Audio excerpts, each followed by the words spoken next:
Welcome to the Miami Jewish Film Festival, the world's largest festival of its kind. We want to thank our members, our sponsors, community partners, all of you film lovers, and especially our presenting sponsors, the Center for the Advancement of Jewish Education and the Greater Miami Jewish Federation for their continued support throughout all these years. My name is Merle Saferstein. I'm a legacy educator, a former Holocaust educator, and an author. And I'm excited to be moderating this virtual conversation with Joannie Lafrenière from the movie Gabor, which has premiered this year at the festival. So Joannie, I love the film, and I'm excited to discuss it with you. You mentioned that it was Gabor's work that drew you to become a photographer yourself. So before we begin with specifics about Gabor, can you tell us a little bit about yourself, your early career, and how you got into filmmaking? Yes, with pleasure. I studying in journalism first of all, and I discovered darkroom through that program, and it was wow, a revelation. And after that, I start studying in photography, and I discovered through my studies the work of Gabor through an exhibition was in a museum in Quebec, and I didn't know that that man and his work, and I was really stoked. I was like, oh my God, this is poetic. There is humor, respect, dignity. There's many and very wonderful framing and soul. So I saw this work and I was like, oh wow, very, very inspiring for me. And after that, I did some research about Gabor, and I was like, oh, he's kind of old already. And I finally met him through maybe 7 years after that in a photo festival. So I started doing a career in photography. And after that, I met Gabor and his daughter in Gaspésie. It's in the east of Quebec. And I was like, oh my God, he's more than fantastic that I would wish for. Sometimes you met some people that you admire, and there's like a disillusion, and it was the opposite for Gabor. I was like, wow, amazed by his light and his kindness, and he's a very wonderful man and big heart. So early in the film, you had mentioned that you had asked Gabor if he would if you could make a film in which he was the tour guide of his life. So what gave you the courage to ask him that? Yeah, that's the good question, Meryl, because first of all, I never thought about that. Never. I just thought that he was a fantastic person, and I met him through another project. I saw him. I went to his place, and I did his portrait. And I don't know how it happened, but it just flew from my body, and I just like, oh, can I do a film about you? And after that, I was like, I was in my car, and I was like, oh, what I do? It's like I like to think that this project chose me, and that Gabor and I recognize each other, even if we got like 55 years in between. Like it's like two human, two souls. It's like, hey, can we play together? And he said yes, and I was like, oh, wow, what a challenge! Because Gabor is, I know he's not well known like in the States, but in Canada he's like a superstar, and like in the contemporary art world, and it come with a lot of pressure for me to do the right film. But what is the right film? I still don't know, but I did this film with my heart and with a lot of love and care. You know, it's interesting when there's an expression, when you speak from your heart, it goes into someone's heart. And so I think it's probably the very same with the movie that you made. because it really does show there's a lot of heart in that. And we'll talk about that a little later too. So a few questions. How long did you travel with him to make this film? And can you tell us how it was to accompany him for that extended period of time, what you learned about him that you might not have known during your travels with him? Yes, with pleasure. So the process of like shooting the film took around more than 2 years. So around that, we went in different places in Quebec, many adventure. We went to France, we went to Hungary, to back to his childhood. And after that, what I learned, I learned that he's really a sweetheart, but really also secret about his past. It was so hard for him to talk about it. So he finally talked about what happened to his mom during the Second World War, but it was always like a struggle for him. Like, do we talk about it? I was like, yeah, I think we should talk about it, but it's really it's who you are, and it's there's a impact on you, of course.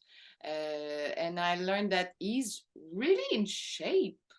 Like now he's gonna turn 95 in February, and we traveled together. We started the shooting, he was 90. So, and we went to France, and he was like super. To Hungary was more emotional and tough, but the rest were more like fun, and he's curious. He's really, really curious and passionate about people and everybody. He's like, oh, who are you? And it was so nice to observe him enter in contact with people, like how he is. So that's what I really enjoy and discover about him. So I have a few questions just that based on what you said. In terms of the travel, who funded all of that? How did that work? Yeah, we in Quebec we got different public institution who fund cinema. So there is like SODEC, Telefilm Canada, and the Art Council. So we got like everybody financed it. We got a full finance. So yeah, we were so grateful about it. So it gave us the possibility to just dig more and to travel and to spend time. We shoot a lot because I did the camera also, so it gave us the autonomy to just like, okay, go. And sometimes I did some interview all by myself with I did the sound. So yeah, the flexibility, and for me it was really important to have that and to have this intimacy with Gabor also. So you talked about a little bit about the Holocaust and the piece that he read on the film that he obviously wrote specifically for that. But I'm wondering a little bit about his background, because I don't really know. So at what point did he leave Hungary? And did he share with you more than that? I know it's hard for some people to talk about, but it's also so important. So I'm really curious to know what his personal story was with regards to the Holocaust. Yeah, Gabor was born in 1928 and in Pest. So there's Buda and Pest. And after that, he grew up in a Jewish but non-practicant family with a wealthy family, I can say, because in the film you can see like image from the 30s. Like, who got a camera to shoot on the 30s? Definitely a wealthy family. And after that, he is there were 3 children. So Gabor, his brother Janos, and his sister Andrea, and Andrea died of illness. And after that, Janos, his mom, he lost his mom in a Stuga.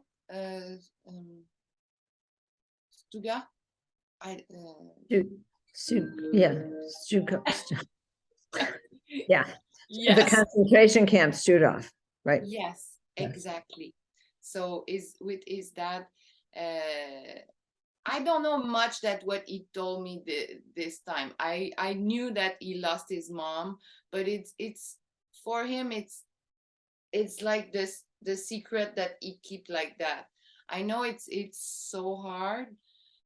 It was so hard for him to talk about it. Also that because after that, so he lost his mom. He stayed after that with his dad and his brother died of tuberculosis also. So he's only staying after with his dad. They were 5, and after that they were only 2. And so insurrection was in Hungary, and they decide to Gabor tried to leave in 1949, and he was captured. He went to prison, and after that he decided that there was no future for him, so he decided to leave. And so it was in at the end of 1956, and he was hesitating between Sweden and Canada answered first, so he came to Canada with his dad. And yeah, there was a lot of, yeah, he's very warm and curious, but very discreet about himself and his past. And it's so interesting that as a Jew, he remained in Hungary. I'd really be curious to know how he did that, because there were very few Jews that were able to stay in 44, 45 is when they took them. So it's interesting to me that he was able to somehow stay there. I really wonder how that happened. Yes, I wish I could answer to that, but I don't know. And it's interesting. Maybe money helped them. I don't know. It's interesting because there are those survivors who just don't talk and who can't for whatever reason. Yeah. And then there are those who are so willing to share their story because they want people to know and because they think it's so important. Yeah. So yeah, that's interesting. But I think Gabor really think that it's important because he decided to talk about it in the film. But it took, I felt that it took all his courage to do it, because he knows that it's important to talk about it. But for him, it's like, this place was like, yeah. Don't go there. Don't go there. Yeah. And I could see when he was reading that his mannerisms were very different than they had been throughout. You know, you could just see he was very still and just, yeah. Yeah, it was a special moment in the shooting, because it was the last interview that we knew that we're gonna do together. So and he knew we already talked about it, that we're gonna talk about his mom and what happened. So I arrived with the Marc-André, the soundman, and he said, I wrote something and I want to start by that. And I was like, oh, perfect. For me, it was like, I was sure at this moment that we will not use that on the film, but for me it was the door open to just go in this sensitive place, and we start talking about it after you read it. And when we arrive in editing, Emmanuel said that, oh my God, it talks so, like, it's so powerful, because we understand with this letter that he's not able to talk about it. It's like the distance. So we decide to keep it. So in some of the scenes that you had, the two of you moved in sync with each other. It added an element of humor and was such a contrast to the flavor of the whole film. So I especially loved when he photographed you and you filmed him. And I'm wondering whose idea that was, and if you can explain why you decided to do that, to include the scenes, and also about the photos in front of the hotels. So explain a little bit about that. Yes.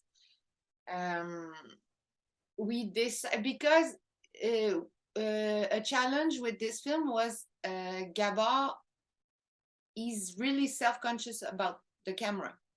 So it's different than working with people in documentary. I did other film with people who's not, it's not like, oh, they know the power of the camera, they know how to, like, for Gabor it was special because he already know and he's playing, but like I'm like, yeah, but he's not natural. But that's okay. Of course he spent all of his life to by photographing other people, so he understand the camera. So one day we were in Ilocud. It's at the beginning, the beginning of the film with the green car, the title, and the light was fantastic. It was like the sea, and this man, we arrived with the car, and he was like, yeah, of course he was a huge fan of Gabor, and he was like, yeah, please come visit me. And he came twice, and the second time he was like, yeah, this is my car. And we're like, oh, Gérard, what a wonderful car. And I don't know what happened at this moment. Sometimes I call it magical, but Gabor and I just look at each other and we're just like, yeah, can we costume ourselves and play? Because I brought some costume, and for Gabor is like only with his Burberry, very classic.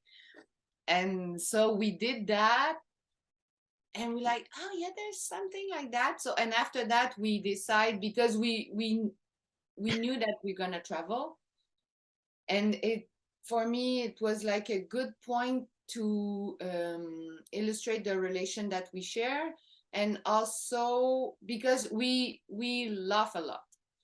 For me, Gabor is like, it's my buddy, and we just like ha ha ha ha, and we don't talk too much about photography.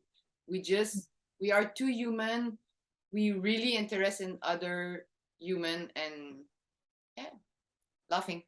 So so it's how it come first, and after that we got some friend, we got a like a purple Westphalia, and we're just like, yeah, can we do that with your, so everybody was involved in that, and yeah, we got a lot of fun. We enjoyed doing that. Yeah. And I think for the viewer, I know for me, I loved that part. I just thought it was so good. In fact, I went back and watched it a few times just because it was so playful and joyful. What about the scenes in front of the hotel when you took all those pictures? And motels. The beginning, at the beginning, when I talk the radio, or yeah, there, and then you have a few other times where they're just pictures of the two of you at different motels. Yeah, because we travel a lot, and it's really the look that I enjoy, and I was like, yeah, let's have some playful scene, and we enter in the film by that. I present the relation that I got, the admiration that I got for Gabor, and after that, for me, it was just like, it's like I do the introduction to, after that, let him fly, and after that we see, we meet his daughter, his wife, his friends, and more the film like go. I was not there, like at the end. After that you hear my voice, but there's like this, the end of the scene, like when it we talk about his family. It's more intimate and less playful. Yeah. Tell me about his daughter and his wife. I enjoyed hearing them, but can you tell us a little bit about them? Yes, they were good trooper, because my point was like, when you ask someone to do a film about him, like this person say yes, but the family didn't choose. It's kind of weird, I think, for maybe people around someone who's the star of a documentary, the subject of a documentary. So they were very, very kind, and before starting shooting the film, after I asked Gabor, he told me yes, and I was like, okay, let's do that slowly. And we just begin by going to theater, cinema, restaurant, exhibition during 8 months. And 8 months, so it's how we start to know each other. And so his family start to know me also. So it was like this, for me, build the relation is really, really important, and it give you this space after that to have the chance to go in the intimacy. So that's how it's. Great. So before I ask you the last question, is there anything that you want to share with us about making the film? What, any experiences that you had that were different than anything before, or anything that you think would be interesting for us as the viewers to know? But for me, it was really a gift, but it was a tough ride also, because when you admire someone you really like, when you do a film about someone you really admire, it's like, oh, I hope I'm gonna make it like nice. And also Gabor, it's kind of a legacy, so he's like, do I did it right? So it was like huge challenge for me. But after that, I just start to connect with like my heart, and trying to respect the relation that we got, Gabor and I.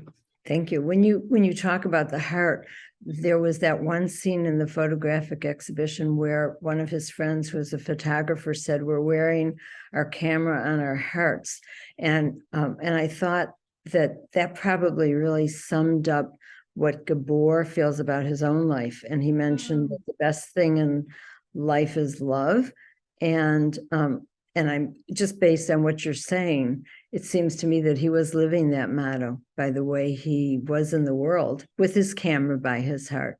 Yes. And also, you mentioned the legacy, and you hope that you did it right. And I think that you did a beautiful job sharing his legacy so that we can really honor him. I mean, I knew nothing about him, and by the time I got through, I had such a warm feeling toward him. And I think that your work brought that out. And I'm guessing that all the viewers felt that way. Thank you. I appreciate it. So photography is capturing one moment at a time. And I do believe that that reflects the best way and how we live our lives in the best way, being present in the moment. So to me, that was really an important message in the film. But I'm wondering if you can share with us any messages that you think that that left you with by working with him, and that you would, why you would have chosen to work with this man. For me, the end of the film, I think it's reflect exactly what I felt about Gabor, who he is, and what it was inspiring for me. He said, l'amour pour toujours, so love forever. And it's really simple, it's playful, and it's Gabor, and it's like, what's life? It's like, life for me, it's love. And I was like, yeah, Gabor, simple, clean, and clear. And also what inspired me a lot is like how to grow old with this curiosity with, he's like super quick, super curious. I'm like, yeah, it's possible to grow old and to be like him. So for me, it's also a film about how growing old, like in beauty and in like conscience. So yes, for me. There were moments in the film where it was hard to believe that he was 90 years old. I mean, really, and I agree with you. I mean, it is a wonderful message that life can keep going. Does not matter how old we Yes. are, and I think that's so important. Yes, and how like in our society we describe old people is like we always is like always gray miserabilism, and I'm like, yeah, but like can we give them the space to shine, please? Well, Joannie, I think that you have really done that. You have done a wonderful job in honoring this man and sharing with the world, really, his amazing work, beautiful photography, and just the connection to human beings. And I think it shows not only his connection to human beings, but yours as a filmmaker. What you brought out for us to see in this man was really valuable. So we thank you for making the film. And we thank everyone who was here today, who saw the movie and who's been with us. We thank our members, our sponsors, the community partners, the volunteers, and all of you film lovers for participating in the Miami Jewish Film Festival. Thank you. And thank to you, well, for your very kind question. Thank you.